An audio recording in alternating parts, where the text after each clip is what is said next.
Let's do behind the bit, please, because I'm going to need to gather myself. Not this bit, a bit that actively alienates the audio audience, because this is all visual humor. This is only working on video. They get it. What is behind the bit? We ran the wrong one yesterday on the DraftKings network. I heard executives yelling at each other. What is this behind the bit that we're playing? This is Alan Thicke. Okay, so we're gonna. Yes, it's sad, right? It's nostalgic. Alan Thicke, friend of the show, but we remember him fondly, and now it's taken a dark turn because we're talking about death. All right, good. This is behind the bit. This is behind The bit. This is behind the bit. A very serious retrospective on some of your favorite Dan Le Batard Show with Stugotz bits.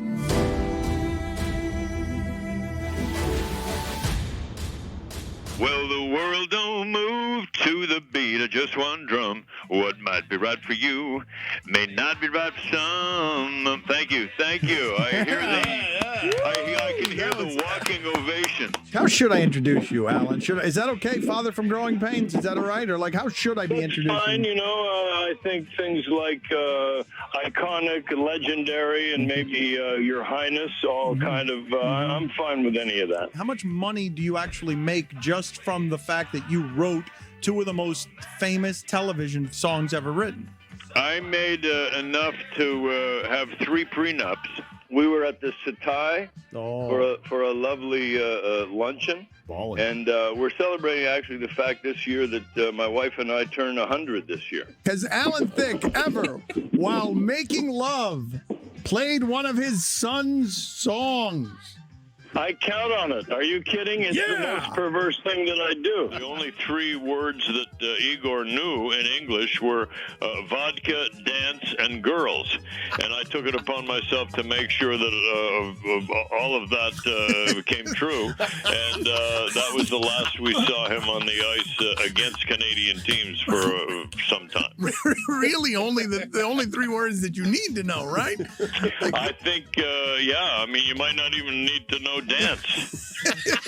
It could have been remarkably thick or painfully thick or thankfully thick. We have our celebrity prognosticator. I've been told all show that it's a surprise. This suggests to me that we haven't been broadcasting this, that this is not a guest. They couldn't get a real celebrity. I don't even know. Hello. I'm going to try to overlook the not very famous introduction.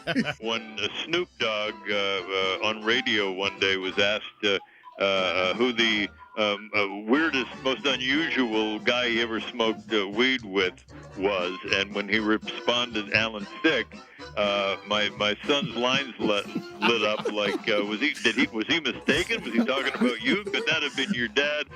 To which my response, of course, was, well, I was at the same party, maybe in another part of the room. Is Turtle Wax still doing well? Is the business of turtle wax? I don't know. I wasn't asking you. I was asking. I've never waxed my turtle. Okay. I got my hands full with beavers. We very much appreciate it. Hopefully we'll get you around here more often. It was a pleasure. Thanks, Dan. My pleasure. We'll talk again sometime. I hope so. Alan Thicke, be careful. He'll steal your women. Alan Thicke was a massive star when I was growing up, like a massive star. And so I was so excited just to have him on the show one time. The fact that he turned into a friend of the show and really a friend of ours, and him and Mike got very close. I know he and Dan got very close. I think we all had different interactions with him, not on air, but off air. And he was such a kind man, such a warm man, a funny man, always made time for me, Dan, Mike, the entire show. And I always marveled at how much time he made for us because, again, this was a massive celebrity for me growing up. It still was when he was doing the stuff with us. He was just, he was a father figure to the show, kind of in a weird sort of way. And a hockey correspondent. And a hockey both, correspondent. A little bit of both. I remember being smitten with him as soon as he came on. Just general charisma that was off the charts. And he seemed delighted to be with us. and made us feel delighted by his delight from the very beginning. And so he's obviously naturally funny. He's obviously a born entertainer. And him having comfort with where and how it is he's Hollywood cheesy made him, to me, instantly authentic in a way that made us very compatible right off the bat. My favorite memories with Alan Thicke, I mean, he would knock every one of his segments out the park, but would be trying to book Alan Thicke and having those conversations and calling Alan. Alan became a friend. Alan Thicke is a good guy. We all loved him. My favorite memory of him on the show was, at the time, Tomas Hertl, who was a rookie for the San Jose Sharks, scored 4 goals, I believe, in his first game. And it was a big thing. So Dan asked him about it, and Alan said, "Who the hell is that?" And so he didn't know who he was. So we got to get a laugh out of that one. I want to talk Tomas Hertl with him. Yeah. Is he the best player in hockey correspondent? Who the hell is that? Yeah. He played hockey. He was a huge hockey fan. He's Canadian, so I guess that's where that comes from. Big Kings fan. But yeah, he's big. He was big into hockey. Was Mike emotional talking about Alan? Yes. Okay. Yes. He I think said Mike he got became a closest with him. friend. He Yeah. really became a friend He did. to him. I'm still not over that loss. I cried and I cried. That was really sad. He was so good. Such a great guest. Every time the segment was just a total heater. And a first-class dude. Just as charming as he was on the air as he would be on the phone. Equal parts cheesy and like full of heart. He's a great dude. The Alan Thicke off air was even better than the Alan Thicke on air, because the Alan Thicke off air was a caring, kind individual. I was surprised by the breadth of his talent. I was not aware that he had written so many hit television theme songs. I was not aware that his son Robin would become a very accomplished musician. Like, obviously, this was a person who had a great many interests and a great many talents, a really radiant creative spirit. He was a great dude. At the way that he was on the air was how he would be in real life. Really charming, equal parts charming and cheesy. That was Alan Thicke, and it had such a wonderful appeal to it. He had this magnetic personality. He knew that people would get a kick out of it. He would turn on the cheese and the charm if there was a voice on the other end that he was genuinely excited to talk to. And maybe I just fell for some like old Hollywood showmanship, but I kind of felt like we were friends, and he was just a really good dude. I used to practice with Orr and Espo. It was kind of embarrassing. They do the slap shot drill from the blue line, and I remember on one occasion, Jerry Cheevers actually taking off his goalie gloves and catching my slap shot with his bare hands.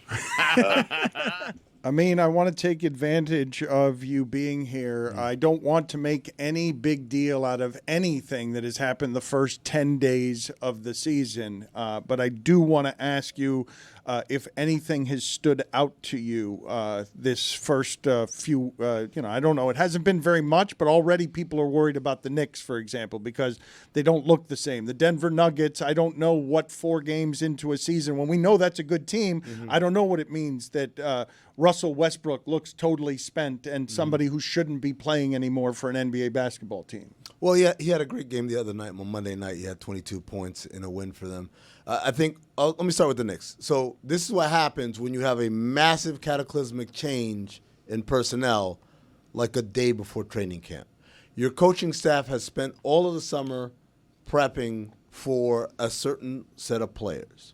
And then 2 days before we head to camp, guess what? It's changing. And it's not like little cosmetic things. Karl Anthony Towns is a massive change. And so the way he plays from Julius Randle is different. The things that he does on the court are different. And so they're, in essence, trying to figure it out. It's going to take time for that team, just chemistry-wise, assuming everything is great, everyone is bought in. It just takes time to come together. The question becomes, for Towns and then to a lesser extent also for Bridges, they're the new guys. Everyone there is kind of understanding of the Tibbs way. Are these guys going to buy into that? That's a question. But I think right now, even if they were 100% bought in, it's still new. They've got to figure all that out. We talk about the Nuggets and Westbrook specifically. I talked to Law Murray, who covers the Clippers for The Athletic, and he obviously covered Westbrook last year, and he wrote about this. He said, everywhere Russell goes, there's an adjustment period. When he went to Houston, there was an adjustment period, and then they figured it out, and they got a lot better. They went to Washington, there was an adjustment period. They figured it out, and they got a lot better, and he actually led them to the playoffs after they were way, way out of the picture that year. And then the Lakers is the Lakers because dysfunction, and then the same thing with the Clippers. There was an adjustment period, and then they figured it out, and they got. You're not out on Westbrook. You're one of the few who's not totally out on Westbrook. People are writing they should waive him already. Yeah, I saw some scout told some reporter, hey, this guy, if I were them, I'd waive him. I don't think that's the case. I think he brings an energy and a spark, and more important, a veteran off the bench for them because they have a very young team. But the reality is, if you're worried about the Nuggets, it's like, dude, they got the best player in the game. I was just telling Tony this in the back. Think about it like this. They were up 3-2 in the conference finals with Game 7 at home. They had a Game 6. They got waxed in Game 6 because they didn't show up, and then Game 7 they blew it. I'm not making excuses. I'm just saying before we start fretting about Bruce Brown and Jeff Green last year, and now again this year is going to be KCP. Just remember they have the best player in the game, and with him on the floor, they'll always have the best chance of winning. So like we were saying back here, I mean, like is the Christian Brown moving from the bench to the starting lineup, and like a lot of that bench being, I'm looking at it, Dario Saric, Watson, Westbrook, Swather, who I like, but still like a younger guy. Like when you look at that, can that be something that can live in the playoffs, or are they just going to have a 7-man rotation go out the entire year? Well, the 7-man rotation in the playoffs can live. The question is, can you do 82 games of this, right? And especially with a very young bench. And that's kind of like, this is where the tensions between a front office and a coaching staff happen, because the coach wants guys who can play right now. Get me guys who can play right now. We saw Golden State try to do this, like, we're going to have young guys. Oh, it's all right. These vets can go away. We're going to develop our young guys, and then they'll be our rotation guys. And what they figured out was, like, I kind of need guys who know how to play. If I'm trying to win a championship, I don't have time to be waiting for people to learn how to play. So what does Golden State do? It starts with a couple of years ago bringing Gary Payton back after they let him go. And now you see they added Buddy Hield, and they added Kyle Anderson. These are all, like, it's on purpose. These are vet players. Same thing in Denver. They're saying, oh, Watson and Brown and these guys and all the other young guys there, they'll figure it out. But the reality is you need vets, and that's why Westbrook, right now it looks like it might not work, but I think you give it time because he's the kind of player they need. You say they need vets. That last year, the biggest argument that you and I had is it seemed obvious to me that young players were going to take over the league, that it wasn't going to be anymore what the old stars were doing. And you were very reluctant because you believe so much in old championship veteran mettle and wisdom. Golden State and the Lakers, the first 4 games of this season, look a lot stronger than I expected them to, just because I would think that those two outfits are tired and the first 4 games of the season aren't going to matter. So I know it's a very small sample, but I've actually been impressed watching them play basketball the first 4 games. I think there's 2 different things happening. In Golden State, it's a case of, okay, let's go back to having a deep team, a deep roster of guys who know how to play. Like I said, Hield, Melton, Anderson. These guys are proven NBA vets, right? And they're not like 35 years old. They're young guys, but they just know how to play, as opposed to relying on guys who are going to have to make mistakes and learn, right? For the Lakers, I think it's a lot about, there seems to be a pep in their step because of a coaching change. Bronny. Yes, and Bronny being around. He's such a great locker room guy. But the other part is Anthony Davis is playing at a level that we all know he's capable of, but can he be consistent at it? Can he do it every night and bring it in that way? So far he has. That helps tremendously because now we're arriving at the place that we're supposed to be 4 years ago where LeBron was like, it's not my team anymore. It's Anthony Davis' team. I'm just here to help. But what has happened? LeBron's been the best player in those 4 years. Now Anthony Davis is playing like he's the best player, which allows LeBron in a sort of smaller capacity to be still great. Greg Cote, we all thought you killed it during that segment. That segment just now? The one that's ongoing? This is the new and unimproved Dan Le Batard Show with the Stugotz. Gamble on by DraftKings.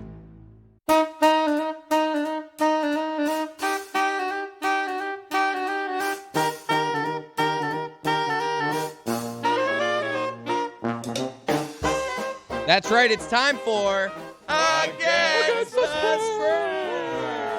And it's brought to you by DraftKings. Stay tuned because you'll hear all about DraftKings and all it has to offer throughout the show. DraftKings, the crown is yours. Tony, kick us off. We got a big matchup in the association tonight. One of 3 unbeaten teams playing against another good team. We got the LA Lakers traveling to Cleveland.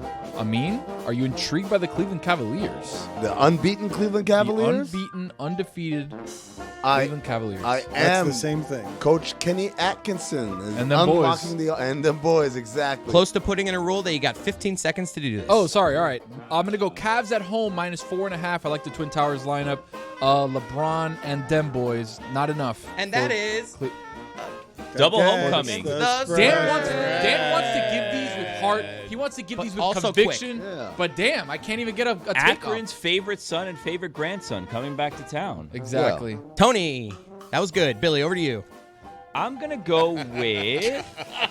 Wait, you got Wait, caught did up you there, forget? man. Did you forget that you had already Tony thrown just it went. to Tony, and then you threw it to Tony again?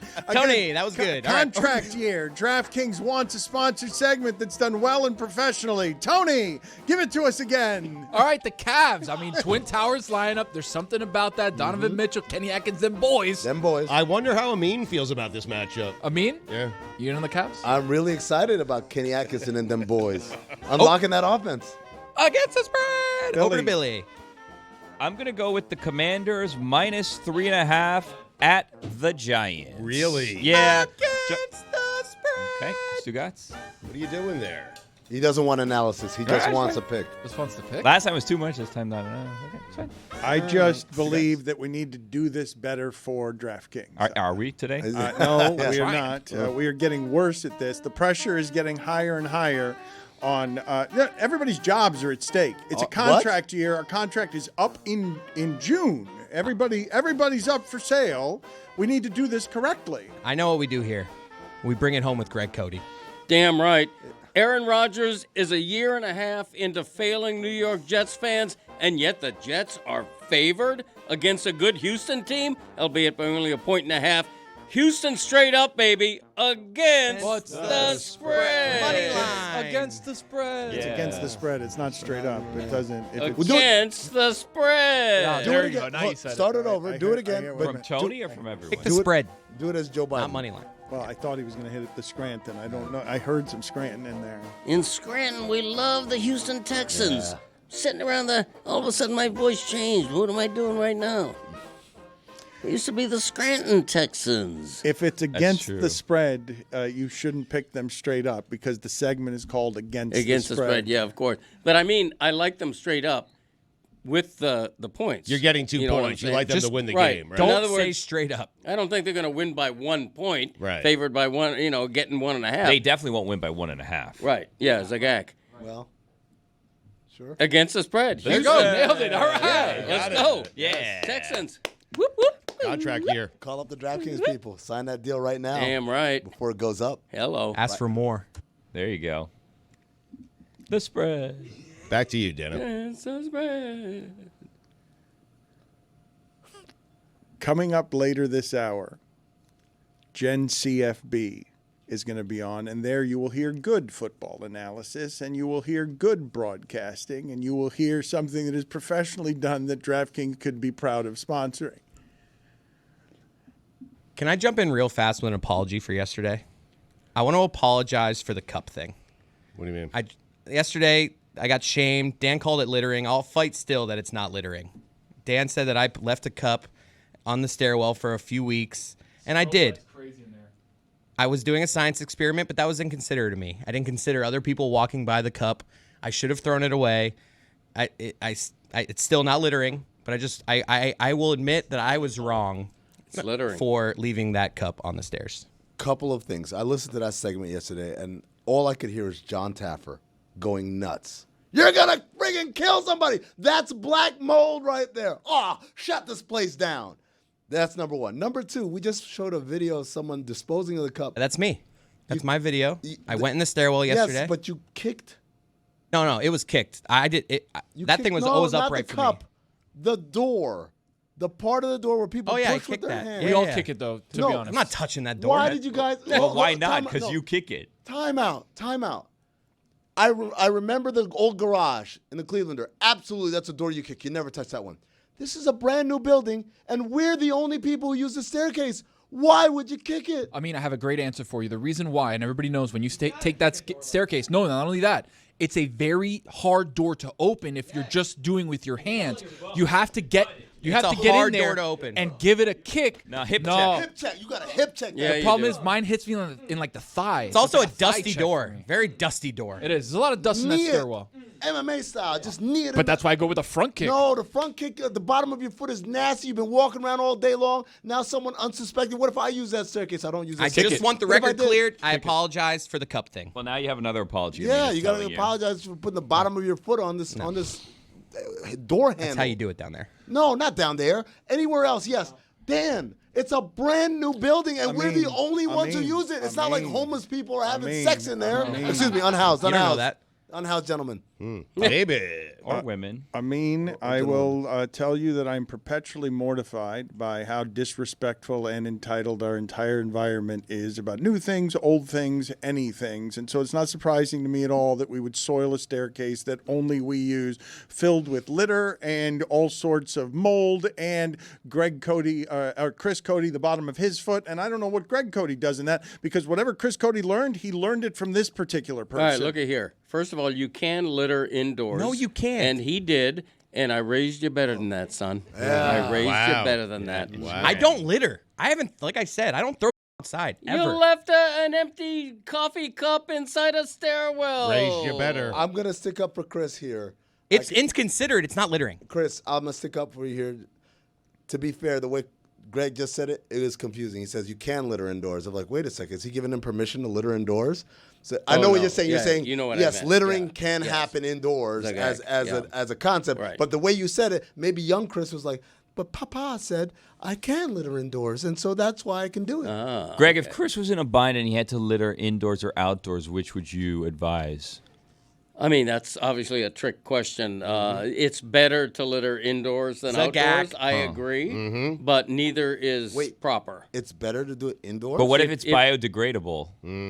I mean, yeah, in 1,000 years, that paper cup is going to disappear. That's What Who's if got it's time? What if it's food and there's like birdies around or like seagulls or whatever, pelicans, and you go out there and you have like a piece of, I don't know, toast or a sandwich or whatever. You can put it out there for the pelicans to eat it outside, or Zion? you keep it inside and then they can't get to it. I do like wildlife being able to eat on Yeah. outdoor litter. You know, it's making a good out of a bad.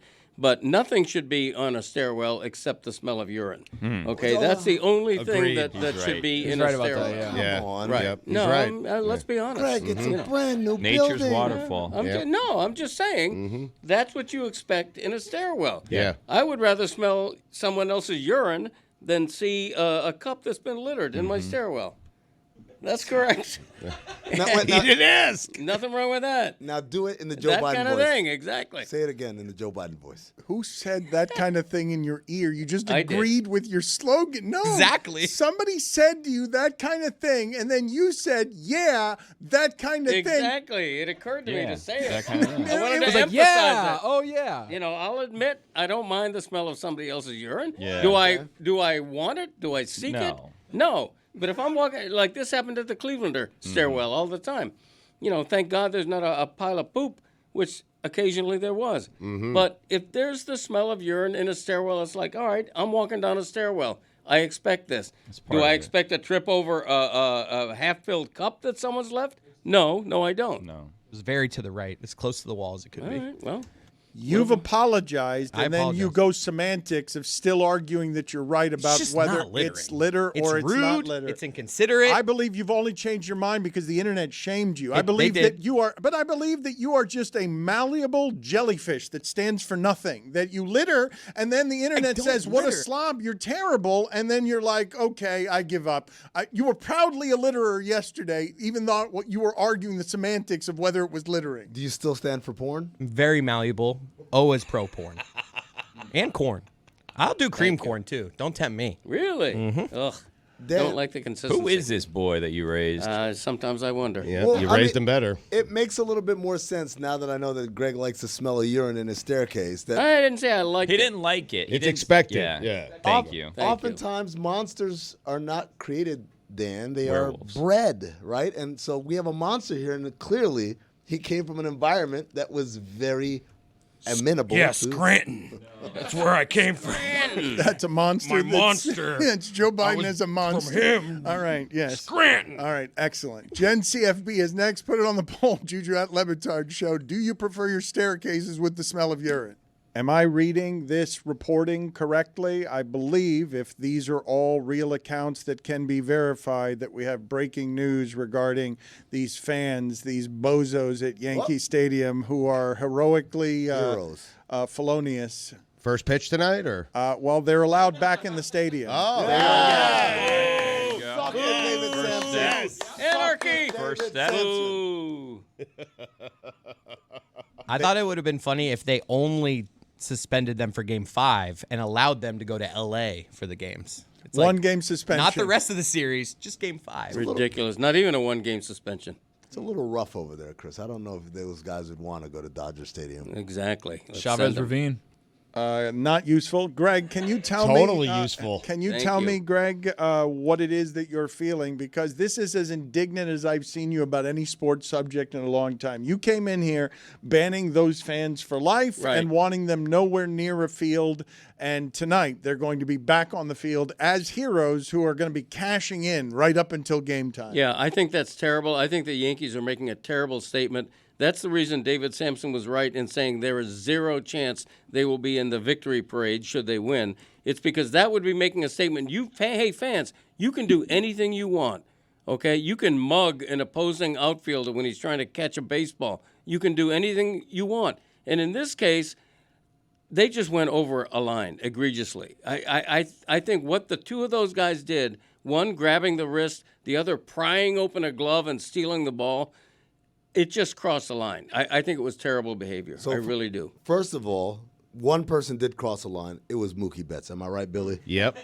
He was trespassing. Second of all, what the Yankees are saying is, if you can help our team win a World Series game, fuck yeah, do whatever you want. Right. Whatever it takes. That's the attitude we need in pinstripes. Whatever it takes to get that victory. And those guys right there, they're not bozos, Dan Le Batard. How dare you? And as Billy pointed out earlier, we're going to need them for the comeback part 2, which we do in 20 years. Yeah. You called them bozos. That's not going to help us book those guys.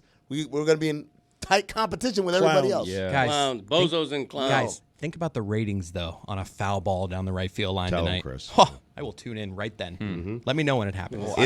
Is one of them playing shortstop? Wow. What I don't understand is, like, in sports, we're very big on, like, the 12th man, the 6th man. Like, this was the 26th man making an appearance yesterday, and now all of a sudden, The 10th man, no? Man, yeah. well, no, like, well, sure, not the whole whatever. roster. It's just the Yeah, guys on sure, the field. 10th man. They're But there's a brothers, DH, right? and They that's are a brothers. confusing Actually, they situation. wouldn't be the 10th man because they were on defense or on offense, so they would be the second man. Was so insistent on getting that qualifier out there that I don't think he heard us both shout they're brothers, Yeah, they which are. is not something that they're not I didn't friends. know We that. thought that was Wait, no, friendship they're teamwork. white. I saw Friends are the video. family you choose. Mom must be so proud. I've rarely seen you this kind of indignant So over upset. something that I think is pretty silly, all in all. Like, yes, Mookie Betts could have been hurt, and yes, generally speaking, don't touch the players. Certainly don't pry them open to get a baseball that's already an out. I think we can all agree on that. However, $8 baseball. they are celebrities and heroes today. Bullshit.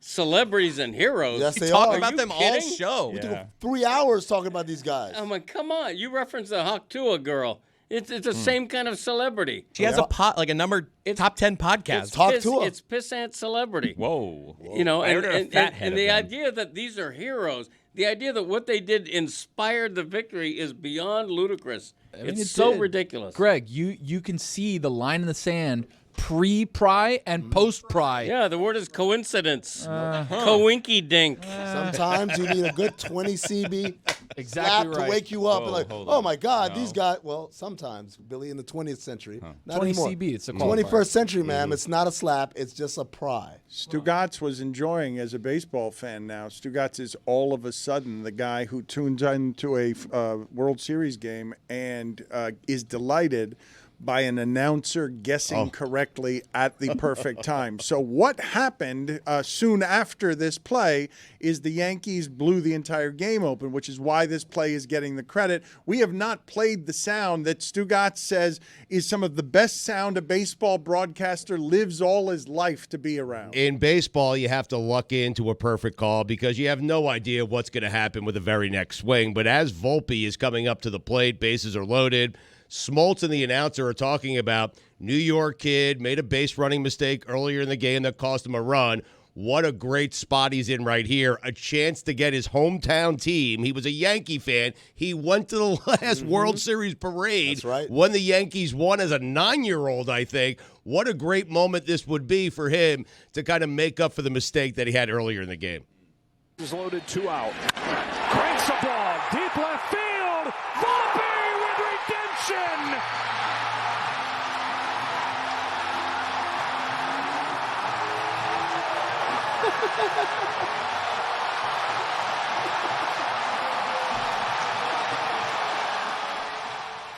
I'd also like to point out something that hasn't been addressed yet. Like, if we remember the history of this series correctly, when we were in Los Angeles, a fan of the Dodgers reached into playing territory and got a ball out of fair play and didn't really face this scrutiny. But now all of a sudden, a Dodgers jumping into the stands, borderline assaulting some fans. You hit the person the wrong way. You know, if heaven forbid. Heaven to Betsy, and I don't want to say it. I don't want to manifest or speak it into existence. Betsy forbid. You accidentally hit one of those gentlemen in the temple with your baseball glove. It's over. Now we've got it's over for crossing into the stands, and we're not asking the question: should we be jumping into the stands? Where's the netting? I thought that we were going to have some netting here. It stops down the line. No. We made this big hubbub about having netting from home plate to foul pole, and some stadiums have done that. Now, all of a sudden, no netting to protect the fans from players just jumping at them, lunging at them after balls that are rightfully theirs. Swinging mitts wildly. Did we learn nothing from Derek Jeter hitting his face on those seats when he fell into the stands? Beautiful Nothing? face. Billy, last night you were a part of, and if you want more Billy Gill, you can do so on the Pause Up FIU broadcast. Pause up. I didn't realize that we hadn't gotten to the sound yet today of you dominating that broadcast. Finally, some content from that broadcast that we can use on our show. It's a which big is one, what Dan. I was hoping for long before now. What is this sound that we're about to throw it to? Well, yeah, thank you, Greg. It was South Kia Field at Pitbull's Stadium. They made sure to tell us to say South Kia Field a number of times. Good car. Yeah. Great car. Yeah. So, anyways, it's a big tilt in CUSA yesterday. It was the last of the Tuesday games. We're switching back over to Saturday games moving forward on Conference USA. But, you know, both teams, New Mexico State, the Aggies, and the FIU Panthers, last night the Sun Blazers, they need this one to stay bowl eligible. It was a battle of a 2-5 team versus a 2-6 team. Don't let the records fool you. It was a big one. It was an historic night yesterday. What a rivalry. It was. It was an historic night last night. You mentioned that. Well, I'm trying to tell you why. As Eric Rivers, FIU receiver, had 11 receptions for 295 yards and 3 touchdowns, setting a school record by almost 100 yards. Wow. And here are some of the highlights from not really the game, just more of shenanigans of mine during the broadcast. 5 wide, we'll get to that. Empty backfield here. Looks like a pass play. And it's a design It run. was not. 5 wide didn't feel like a gamble. 50-50. 50% chance of getting that one right. We got Tony Romo in the booth right now. Yeah, I felt really confident with that one too, man. He did say it with a lot of pizzazz. 2nd and 10 to the 46. Tunnel screen. Rivers shaking the first defender. Following some blockers, Rivers has the record. And out across the 35-yard line. Pass is complete to Eric Rivers. The most receiving yards in a game in FIU history, surpassing Tyrese Chambers and Chris Mitchell. I feel bad. I feel like I ruined your call of history. You know, it was a nice touch on the side. History, right? That's what you said? Yeah. I think it was good. I think it was good. We kind of said history at the same time. It's radio. It's contributing. Yeah. Fine. We're on the same wavelength there. All right, good. As long as you're not upset. That's all I'm worried about. Can you believe this guy over here? I don't want to contribute to your wine consumption later. Oh my. We got a good glass of white ready to go. Ooh, swanky. What's your favorite candy? Peanut M&Ms. What's your worst fear? Failure. Wow. Well, deep. Embrace it. We're here. We're winning. Not we as in the Sun Blazers. I mean we as in AJ's career. What? Sorry. I apologize. Meep. Shamaj Debs on the sweep to the near side. Just giving you some fuel for your wine later, you know what I mean? There's 208 here in the second. Jenkins throwing, deep shot. Rivers is open. Got it! Rivers! Touchdown! It's his third on his school record night. One to remember as a Sunblazer here today. History. History on top of history. Did you steal my pen? I did not do that. You lost it. Falsehoods. It's a personal responsibility. Pistol look. Oh, it's in my pocket.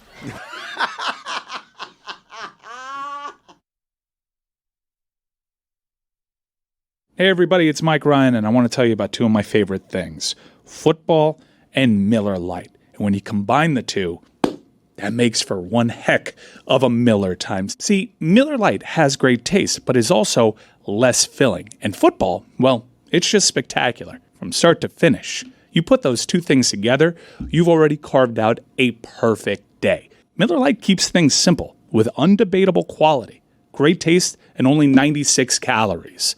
It's a beer that strips away everything that you don't need and holds on to what matters most. A light beer that actually tastes like beer. Make your game time taste like Miller time. Tastes great and is less filling. Let it be both. To get Miller Lite delivered right to your door, visit MillerLite.com/Dan. Or you can find it pretty much anywhere that sells beer. Celebrate responsibly. Miller Brewing Company, Milwaukee, Wisconsin. 96 calories per 12 ounces. Fewer calories and carbs than premium regular beer. Welcome to DraftKings Crowning Moments. It's a segment in which we spotlight a couple of winners. Very few things in this world better than an NFL winner. So let's spotlight a few that some bettors out there had. First up, $1,000 was spent on David Montgomery to score the first touchdown at plus 475 odds. That pays out a stunning $5,750.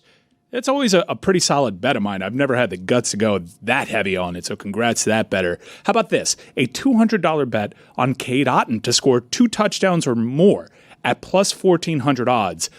Boom. Yeah, he did it.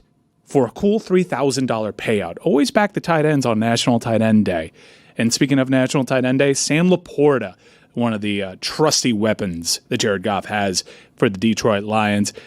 Someone bet $1,100 on Sam Laporta to score an anytime touchdown at plus 175 odds, and it cashed a solid $3,025. Crowning Moments is presented by DraftKings. Submit your winning bets for a chance to be featured. DraftKings, the crown is yours.